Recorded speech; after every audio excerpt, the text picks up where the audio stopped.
Welcome back to Mind Over Matter. I'm Anastasia.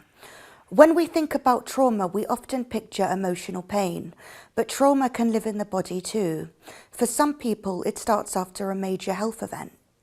In the UK, the NHS estimates that around 1 in 3 people who experience life-threatening medical emergency may go on to develop symptoms of post-traumatic stress disorder or PTSD. Today we welcome Bolaji.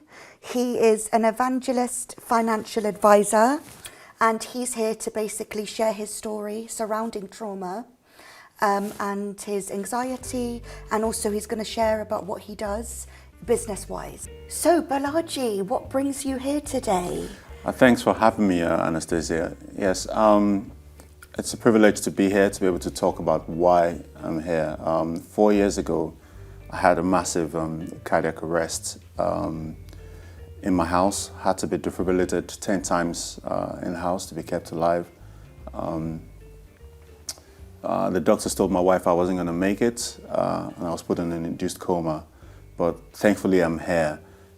There was a long journey of recovery, and it all went well. I was happy, back to life. But then a year later, my ICD in my chest gave me a shock 4 times in the space of a month. When that happens, it's a violent shock, and it needs, it's like someone shot you in the chest, basically, and I needed counseling. After those shocks, I didn't understand why my body was misbehaving, dizzy spells and all that kind of stuff. And one night, I woke up and the word PTSD came into my memory. Then I just looked through the symptoms. What are the symptoms? And I could take them one by one: vertigo, heavy legs, all that kind of stuff.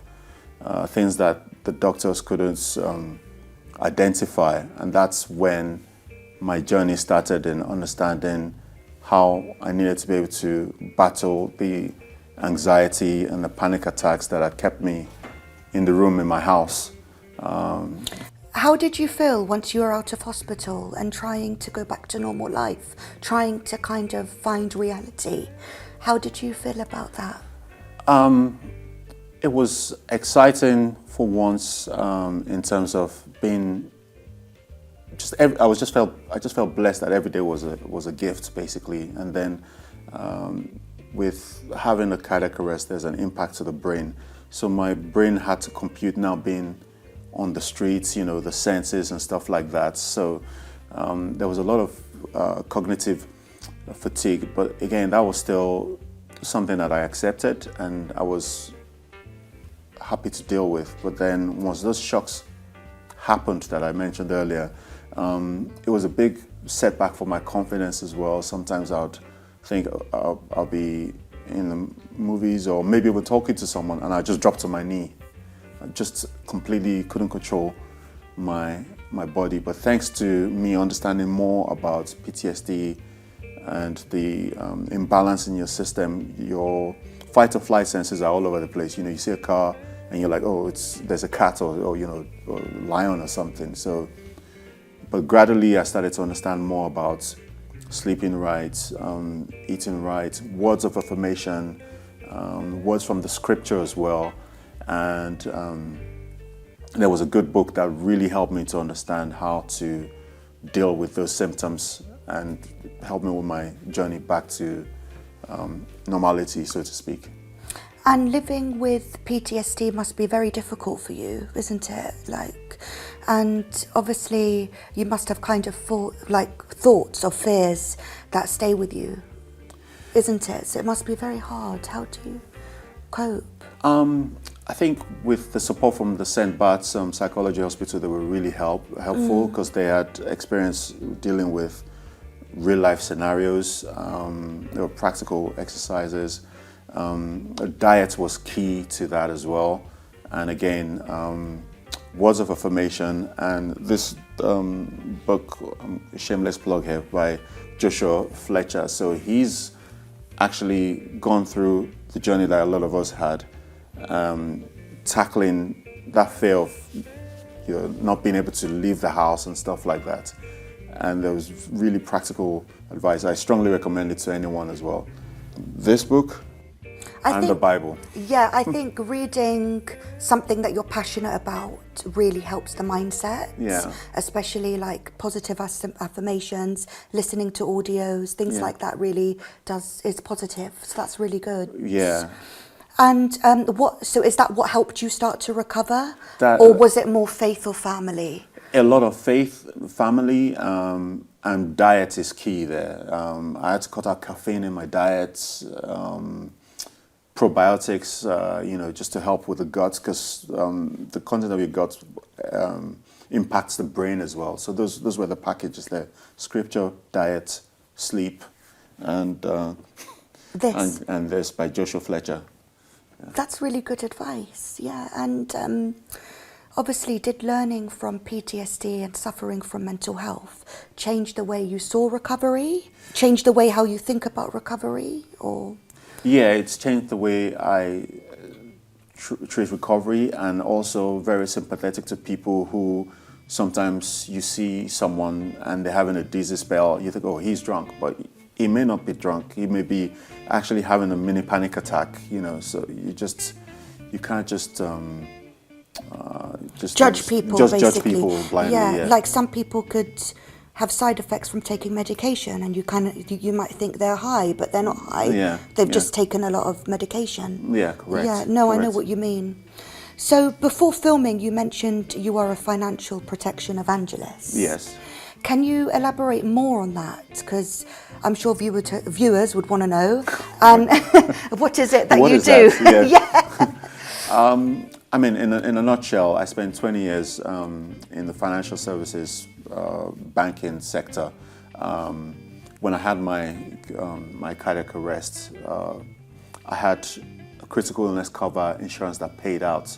A lot of people don't have that protection. I saw someone in the hospital who was really worried about how they were going to protect the mortgage, and a few of my policies were set up incorrectly, and I lost those policies as well. So this is what I do now, full time, advising people on the right protection, having the policies put till age 90, just a more robust protection for the families as well. And the name of the company is Iyanu Financial Services. Iyanu means miracle in Yoruba, so the miracle is twofold basically, that I'm here speaking to you. So viewers, please follow his website, follow his social media. LinkedIn. That's amazing. LinkedIn, Instagram, yeah. So this story has made you very passionate about what you do now, basically. Yeah. The so passion it links to it. Yeah. The passion's always been there, but this is even more compounded why I'm here to help people. Yeah. No, that's really inspiring. If you've experienced trauma, anxiety, or you're struggling after a serious health event, you are not alone. Support is available on the NHS website.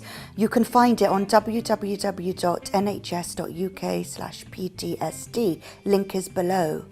And thank you, Bolaji, for sharing your powerful story and for reminding us that recovery is not just physical, but it is emotional and mental strongness too. Just to let you know, viewers, we're not mental health specialists or psychologists. This is for you, for your awareness and for your inspiration to hear these amazing stories. Thank you, Bolaji. Thank you. And is there anything else you would like to share? I just want to say thank you to my Lord and Savior Jesus Christ, because without him I wouldn't be here. To my wife and to the hundreds of people who were fasting and praying for my recovery. And and thank you for having me. This is a platform for me to be able to spread not just my faith, but also to give practical advice to people who are suffering from mental disorders, panic attacks and things like that as well. Yeah, thank you. And we hope to see you again. I'll be back. So let's now hear from Carole and Donna, who will be sharing their experience with hypnosis. Do stay tuned.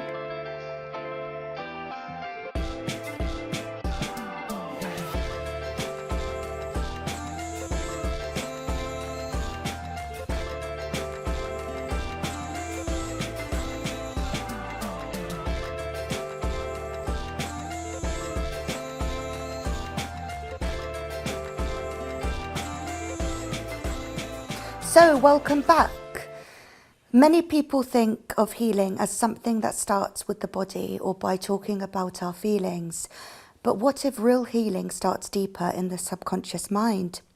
According to the NHS, hypnotherapy can be effective for managing anxiety, phobias, or by helping people access the thoughts stored beneath the surface. Today we're joined by Carole, a therapist who uses methods like hypnosis to help people heal from emotional blocks, and Donna, who has experienced those techniques herself. Carole, let's start with you. Hi. Hello, thank you for coming onto the show. You're welcome, it's my pleasure. So can you explain what subconscious healing really means? Okay, so your subconscious is there to protect you, really. It's there to tell you what's risky and what's not, what to do and what not. But sometimes our subconscious becomes hypervigilant, and then your subconscious will tell you something's dangerous when it's not, for instance, or something's potentially bad when it's not. And that's how people get phobias and blocks for their progress and all sorts of mental health issues. So contacting somebody's subconscious and allowing that subconscious to heal and to make progress and to stop being so hypervigilant and to just take normal risk is beneficial to people. It can really help people to get over things that are blocking them from a healthy mental state.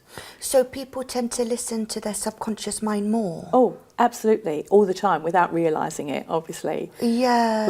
Our subconscious is being influenced by the world around us, by the things that we hear, and by our own voice and the things that we tell ourselves. And it basically rules our life to a great extent. If you go to do something and you decide you don't want to do it because it's too scary, it's your subconscious that's telling you to stop doing it. It's your subconscious that's informing you whether to take that risk or not. So your subconscious can stop you from doing things you really need to do. For example, somebody who's agoraphobic, the reason they can't leave their home is because their subconscious is telling them it's too dangerous to leave their home for some reason. So tapping into that subconscious and allowing it to relearn the scripts that it's telling you will heal that issue. Okay, that's interesting, you know. And Carole, for someone new to this, how would you describe the subconscious mind and it's linked to our emotions? I think you just said the whole phobia and... Yeah. And with our emotions, so for instance, if you've had a relationship with a family member or a partner and you've been hurt, your subconscious will be thinking, okay, so for instance, if somebody's upset you, your subconscious will then say to you, okay, well that was a threat to Anastasia's well-being and she's got over it, but we need to make sure it doesn't happen again. So your subconscious will look out for any reminders of that thing and give that feeling of fear back to you. So the slightest little reminder of that issue will bring that feeling back over and over again. And quite often, over time, the reminders that your subconscious reacts on become smaller and smaller. And with some people, they really don't even remember the original issue. They just know that every time they attempt to go into a relationship or have a conversation, it feels bad. And that's how your subconscious reacts to it. So when they say you need to listen to your mind more than your heart, do you agree with that? Well, I think your heart is your subconscious in a certain way. I think your heart is some people call your heart feelings your instincts. Some people call your heart feelings their higher self or their soul, depends on your belief. But I think what people refer to as their heart feelings can be tapped into and used to help them to heal, help them to be a more comfortable person. I don't think there's a clear division between those things. No, okay. And how does our mental state affect the body and vice versa? Okay, so your mental state affects your body because every time your brain changes and goes into fight or flight, some sort of distress mode, your whole physical body changes. For instance, if you start to go into fight or flight, which happens more often than we realise, it shuts down your digestive system. It diverts the oxygen in your blood to your extremities rather than your inner body. All sorts of things like your bladder, your lungs, your heart rate, everything is affected. So if you spend a lot of time in stress, your physical body isn't keeping an equilibrium. It's spending too much time basically with your heart racing, your blood diverting to your extremities, and your brain is affected as well. So as soon as you go into some sort of stress mode, your brain changes so that it shuts down the part of your brain that processes language, reason, learning. So you can see how spending a great deal of time in stress can affect your mind, your ability to think properly, your ability to communicate. And your mind can affect your body the other way around as well. So if you if you're in a state of stress, your brain will affect certain parts of your organs. But if certain parts of your organs are out of balance, that will inform your subconscious that something's wrong. You know, if your subconscious is telling you that there's a reason for you to be scared, you're going to feel all the feelings that come along with fear and respond to that. So the two need to be working in equilibrium. Yeah, it's hard though to... It is. You know? Yeah, it is hard. And this is why we all need help. You know, as a therapist, I recognise that I can't heal myself. I need help. And I did experience this some years ago in a way that I was going through a particularly bad time and beat myself up thinking, okay, why can't I heal myself? And even my kids said to me, okay, Mum, what would you say to a client? What would you say to somebody else? And that's when I realised that actually I needed to go to somebody else. We all need help from outside from time to time. Yeah, because we don't listen to ourselves sometimes. We can. It's easier to listen to other people. Yes, Yeah. And also when we're trying to listen to ourselves, we're also listening to that subconscious that's Yes. not giving us the right information always. Exactly. Okay, that's that's interesting. Yes. So Donna, thank you again for coming. Welcome. Can you describe how it felt to go through the process and what changes you noticed after from what we've just explored, basically? Yeah. Well, I actually met Carole at a social gathering, so I felt a little bit more relaxed because I knew her through somebody else. Prior to that, I probably wouldn't have gone down the route of hypnosis, to be honest with you, but because I felt so relaxed and I spoke to her like a friend, I thought I will take that chance. And I'm glad that I did, to be honest with you, because it really does tap into your subconscious. And afterwards, I just found that the things that came out from myself were things that, if I was realistic with myself, I knew, but I didn't want to admit to myself. So you sometimes just need someone to just draw out from it's all in your own mind. Carole's not telling me anything to do or how to do it. She's just drawing out from me what is in my actual own mind, and things that, if you went in this direction, what would happen? If you went in this direction, what would happen? It's like, which door, A, B or C? And when you start to see what direction you'll go in, if you go through each door, it kind of gives you that click to say, okay, you need to, if you want this, this is what you need to do. So yeah, I found it very rewarding, to be honest with you, and it's really helped. But what's the difference between hypnosis and therapy, though? And is it linked together? Does that make sense? Or is it like... It does. I mean, I use other things apart from hypnosis. So as a therapist, I often explain this by saying that I've got an invisible tool bag. And in my invisible therapy tool bag is hypnosis and lots of other things too. I use neuro-linguistic programming and thought field therapy and all sorts of other things that I've learned over the years. Hypnosis is just one of those tools.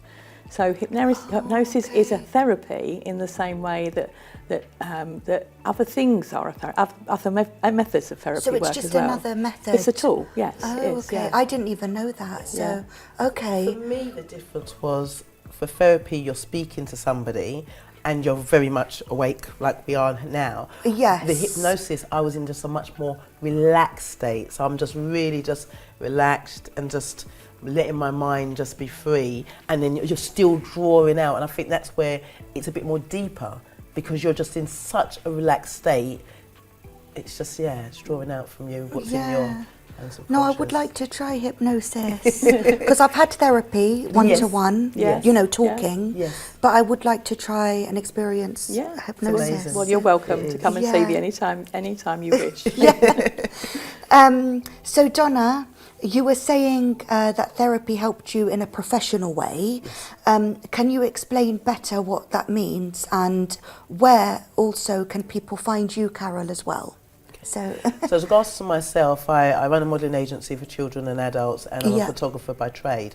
And obviously because of things that have happened in my personal life, I stopped for a little while just to research. And with speaking to Carole, it actually allowed me to understand my blockages. So then it allowed me to go back into what I was doing in a deeper way. And with that, I could then start helping other people with what I enjoy doing. So I do workshops for children and adults to help build up their confidence. So with that, as I said, through speaking to Carole, it actually just tapped into my subconscious to say, okay, what do you want to do? And if you go through door A, B or C, what will be the outcome? And then it's almost like me looking into the future of what do I want from this? And then it made me go in deeper into what I wanted to do. So it just gave me that push that I really needed. yeah, so it really helped you, not just emotionally, but through your work life as well. Yes. And then the workshops that I do, it actually helped me to actually go through and start doing those. Yeah, that's amazing. Yeah. And Carole, where can we find you? I have a website, and my Yep. company name is Think Success. So my website is www.thinksuccessuk.com. And if anybody contacts me, I can put them in touch with the best person they can see near to them if I'm too far away. That's really good. So yes, please have a look at the link below. And are you on social media as well? Yes, on Facebook and Instagram and TikTok at Carole Ritchie. Yeah, okay. So thank you guys so much for coming. You're welcome. Very Pleasure. inspiring, and yeah. So don't forget, if you want to find a talking therapy service as well, go on www.nhs.uk/talk. Thank you, Carole and Donna, Thank you. You're welcome. for sharing your insights and personal experiences. And we'll hope to have you again as well. I look forward to it. Yeah, thank you very much. Thank you.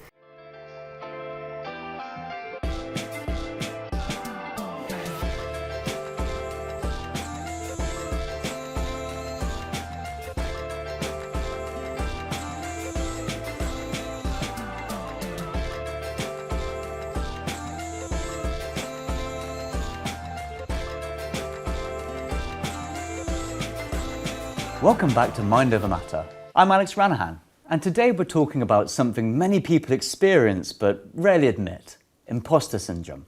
Now, many people don't even realise that to have this syndrome, it's a feeling of not being good enough or deserving of your achievements, even when you've worked hard to get there. A recent survey by Indeed UK found that about 62% of adults in the UK have felt imposter syndrome at some point in their lives, and many say it affects their mental well-being. Now, our guest Matt Garman knows this feeling well. He's built achievements in his life, but still found himself questioning his worth. So today, he'll share how it started. So Matt, thank you for joining us. Could you start by telling us where and when in your life you started to feel that something wasn't right? Well, I grew up in what I deemed to be a very academic family, and I kind of got the feeling in my early teens that I probably didn't really fit into it. My dad was a high-level consulting engineer. My mum was a high-level music teacher. My older brother's a doctor of mathematics. My younger brother is a doctor of horticulture. And that whole academic feeling just didn't sit with me. As a result of that, I left home at 16. I had two interests at school. One was playing rugby and the other one was going fishing. And I left home at 16 and I ended up becoming a T-boy on a trawler in Newhaven on the south coast. And it's not something I was ever going to do forever, but I kind of just needed to go away and try and find my own path. I think it's probably never left me. Since then I've been fortunate enough to grow a couple of businesses, and also I've probably still kept that thought process in my head, and I still push myself probably more than I think is comfortable at times, if that makes sense. No, that makes a lot of sense. So how would you define imposter syndrome? To me, it's a feeling of feeling inadequate. And I think at some stage, kind of looking around your shoulder, even when you feel like you have achieved something, the feeling that at some stage you're going to look over your shoulder, somebody's going to tap you on the shoulder and call you out. And it's like, yeah, but you weren't really, or something like that. So I think that feeling, and it struggles, the feeling that you're going to get found out, or somebody's going to call you out. It's like you're not the real deal, and it kind of still floats around at times, even today, really. Did it ever stop you from taking the opportunities you wanted? I think, there's a number of business things I've done, but there's also a number of physical challenges. One of the and I've always been into sport. I've always been into adventure, and probably perhaps the most recent big thing that I really challenged myself with. I say I've always been into sport. I played a lot of rugby, and then outside of that, I pushed myself. I did kind of Ironman-y type events and endurance events. But there's one particular thing, and I watched some videos about people rowing across the Atlantic Ocean. Yeah.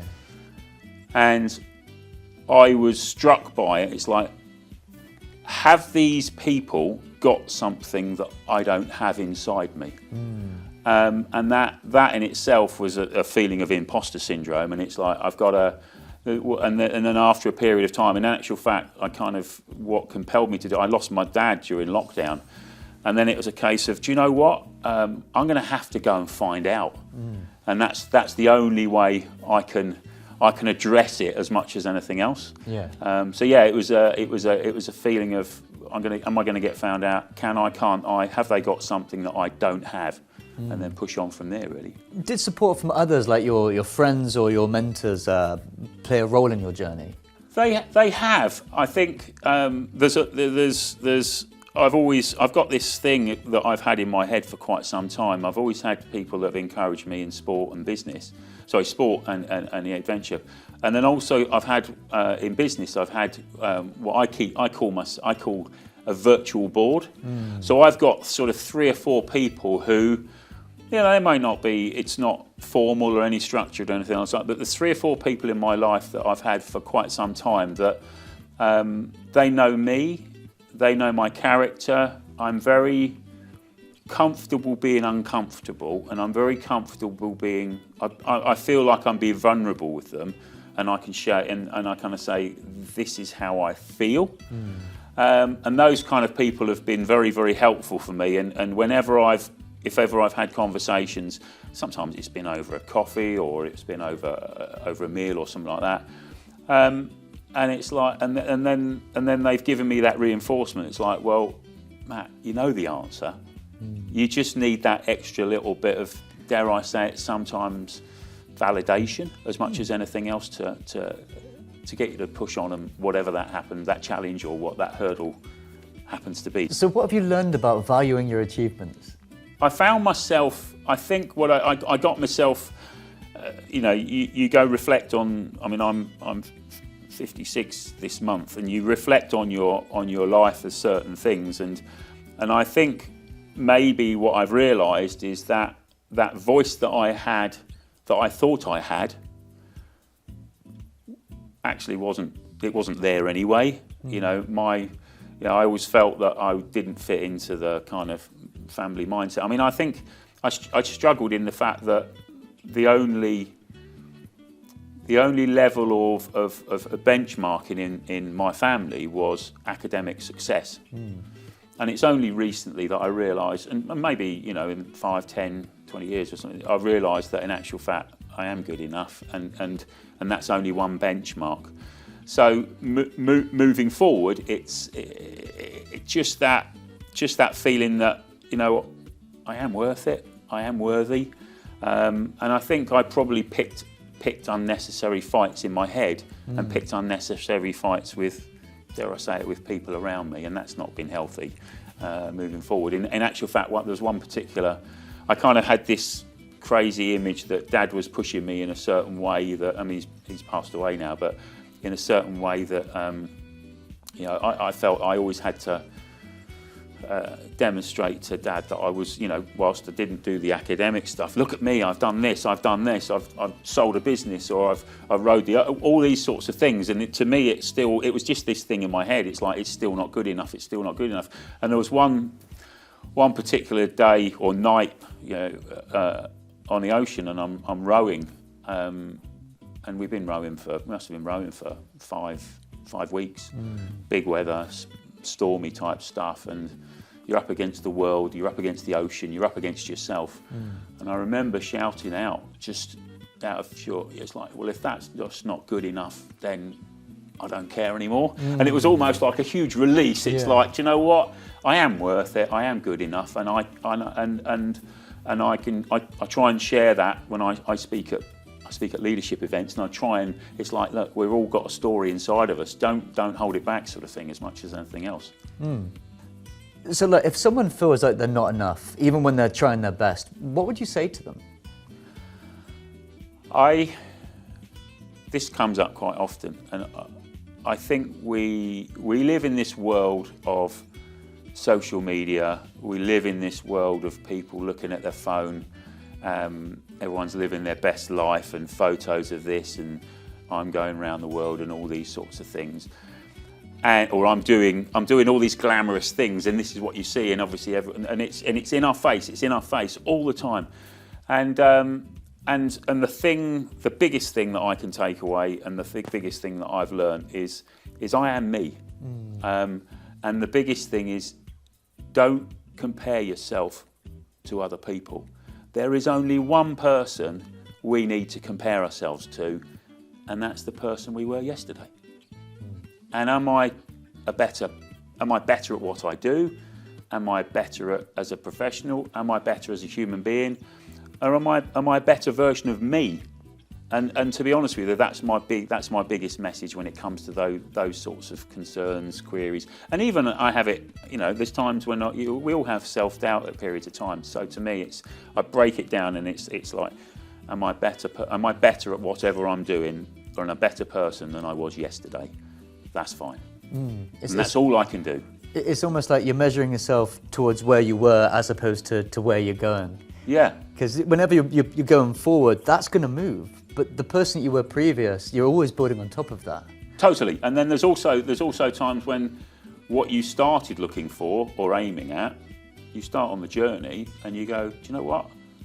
That's not quite as interesting, or it's not quite as appealing, or in actual fact that doesn't feel like the journey that I thought it would do. Yeah. And it's okay. It's okay. It's okay to change tack. I've realised that, and I think as much as anything else, we have some. I believe now that life's chapters, and there's some of those chapters perhaps earlier on about Matt were they finished. Okay, I've moved on, and I do believe that life is a journey. It's made up of chapters. Hey, that chapter didn't go according to plan, but that's okay. I've closed it, and I've opened the next one, and so but I think it's also realising that with it being a journey, sometimes you have to realise that you have to go to that uncomfortable place in order to get to that place. Yeah. And maybe that was the actual apprenticeship. That was the preparation for the next phase, if that makes sense. That makes a lot of sense. That's amazing. Thank you very much.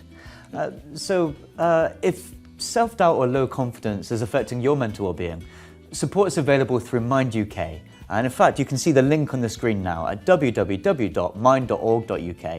So Matt, that was amazing. Thank you so much for speaking so openly about something that many of us struggle with. Your story reminds us that self-doubt doesn't mean we're unworthy. It means we're human.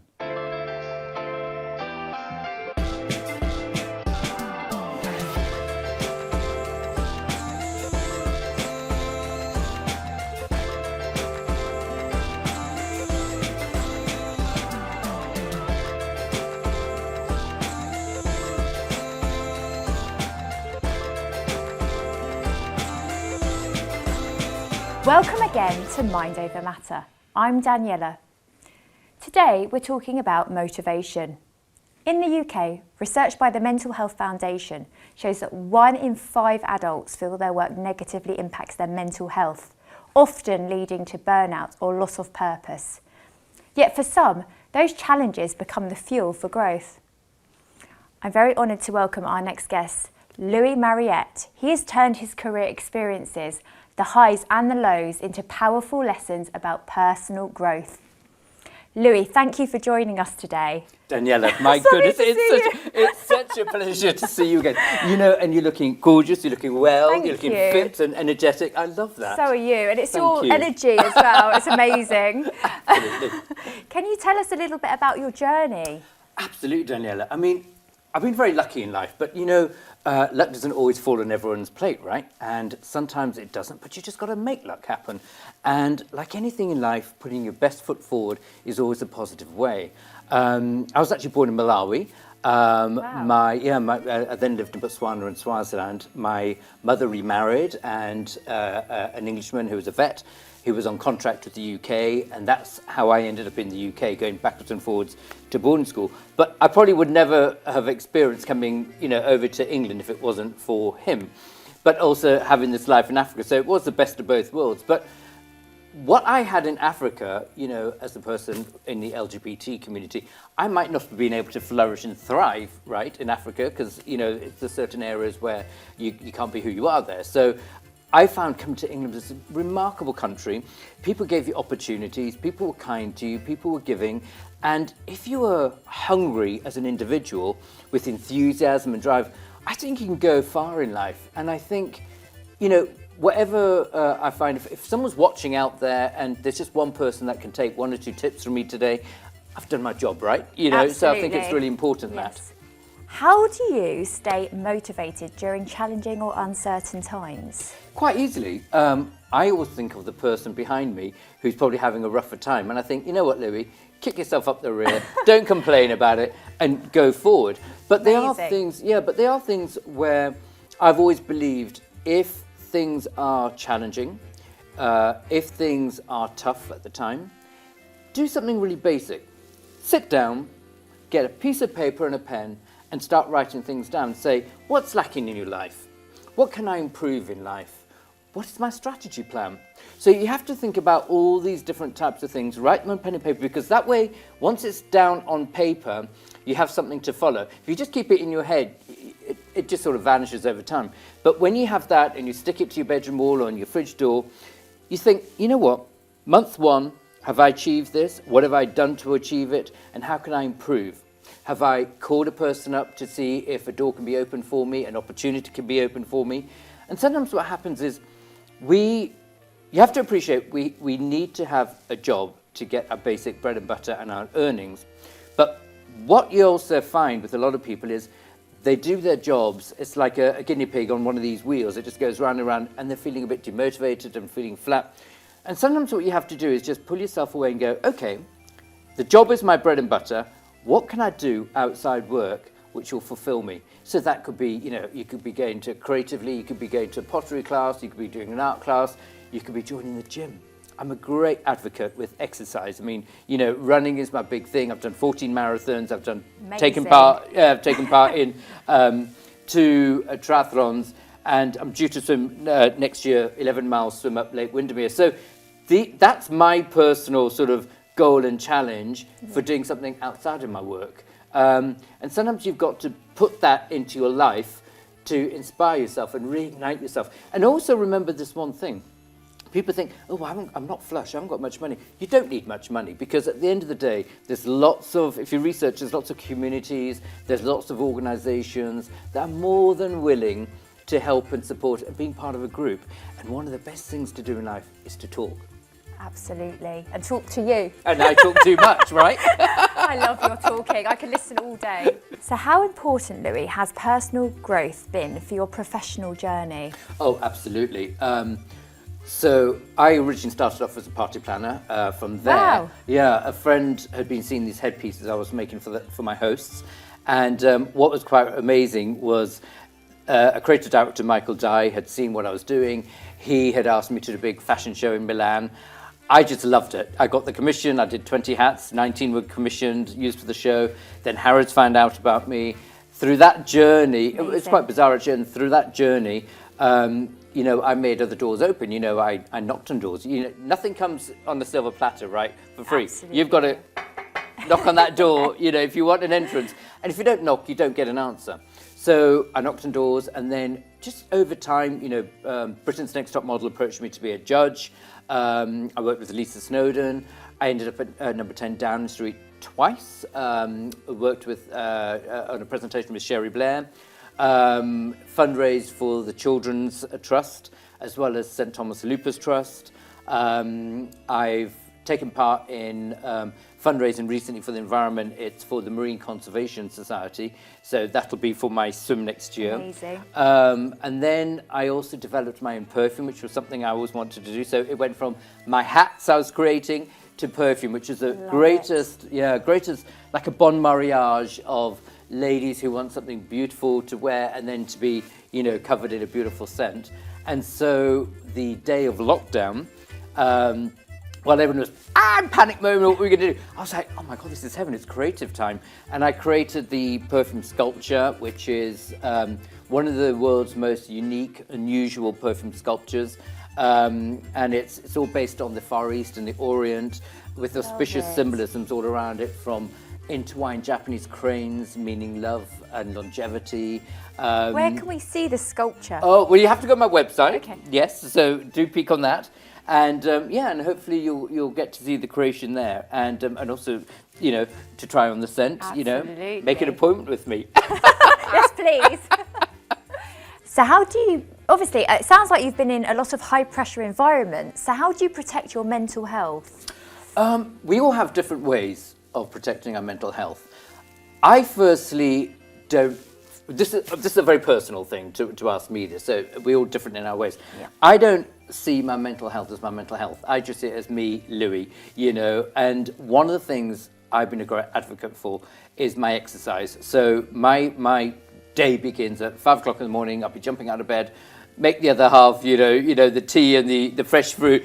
And once that duty's done, I'm off to the gym. I'm working out in the spa. I'm doing all my exercises. Amazing. Seeing friends there, and then as soon as I've done that, it's into the studio, working on designs, creations, working on the press, whatever it is I have to do for the day. So for me, I definitely think exercise, especially cardio, it's just the best thing. And you know what? You don't need to go to a fancy gym. You don't need to, the in place. Forget all that stuff. You just need a pair of good trainers, get a pair of Adidas trainers and get out there running. That's all I say. Absolutely. Jog and be inspired by nature. I mean, you go into the forest, or you're running around the city on all the pavements and seeing all these faces, these crazy faces everywhere. It's brilliant. I love it. It sounds like it sets you up for the day as well. So you do it in the morning, and your energy is just amazing. Yeah, maybe I need to dial it down sometimes. No, please do not. It's really good. Yeah, bit of a hyper kid. When I was a child growing up, some people are just born with hyperness. Walk into a room and you light it up, Louis. So keep the energy. Thank you. Louis, I want to ask you this. What's the one belief or principle that guides you through challenges? I think it's being honest, kind, respectful, understanding people, trying to problem solve and talk things through, not only with other people but with yourself. Yeah. Going back to the pen and paper technique, I mean, it sounds so antiquated, but sometimes just writing things down can help, because when you focus everything in your mind, it all becomes a little bit blurry and a lot happening, and then you're thinking of day-to-day living. And I just still think that bullet point and a target list to follow really does help. And just listen to people. If someone's in need, or you pick up that someone needs help, just take the time out to put your phone away. Computer can wait until another day. Shut the door and just spend time with a friend, or family friend, or whoever it is, and just listen. And talking is such a good thing. It is. What would you give to our viewers today to help rebuild their motivation? And me. No, do you know what? At the end of the day, do something for others sometimes can help. So in this particular case, we have a close dear friend, Angela. And my friend, who was her husband, we were at school, boarding school from the age of 9, with best friends, and he got very unwell. And I just thought, well, what can I do, to support and help? And Angela approached me, and we've been supporting CCC, which is Care, Community and Cancer. She's been putting amazing projects, from celebrity auctions, amazing stuff that she's doing out there. And Miss Britannia was then formed for that. Our event, the polo. Absolutely, that's right. We did a celebrity catwalk show. It was amazing. And, you know, with the charity, I feel I need to give back something. It inspires me that I'm doing back something. And like most things in life, I think it's really important to just put your best foot forward. Oh, thank you, Louis. Louis, thank you so much for your very honest, down-to-earth conversation today. If stress in the workplace is affecting your mental well-being, you can find information about workplace support through the Mental Health Foundation at www.mentalhealth.org.uk. Louis, thank you again for sharing your journey. It's been wonderful. You've just really motivated me as well. I'm ready to go. But it's been lovely, absolutely lovely. And I hope we can have you again as a guest. That would be amazing. Thank you. Thank you. Thank you, Daniela.